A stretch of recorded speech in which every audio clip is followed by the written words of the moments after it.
parce que moi, en tant qu'ergothérapeute, j'ai besoin de comprendre ce que je fais, de savoir pourquoi je le fais, d'avoir un objectif. Je ne peux pas juste amener un outil en disant, voilà, ça va peut-être marcher. J'ai vraiment besoin de savoir, voilà, je fais ça parce que j'ai un tel objectif. Le fait de comprendre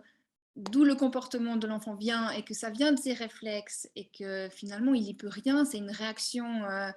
de survie, une réaction automatique. Oui, ça m'a beaucoup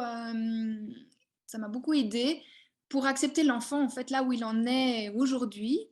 en me disant bah voilà, demain il peut en être ailleurs et on peut avancer ensemble et à prendre ça comme quelque chose dont l'enfant n'est pas responsable, mais qu'on peut changer. Il y a des comportements qui jouent pas et qui handicapent aussi l'enfant parce que c'est pas facile d'être en crise quand il y a trop de lumière ou quand il y a trop de bruit ou quand d'autres enfants font tomber quelque chose. C'est très fatigant pour les enfants de voir que c'est un réflexe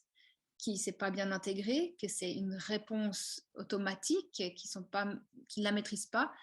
Ça permet de prendre l'enfant différemment et de comprendre et d'avoir de l'empathie aussi pour ce qu'il vit,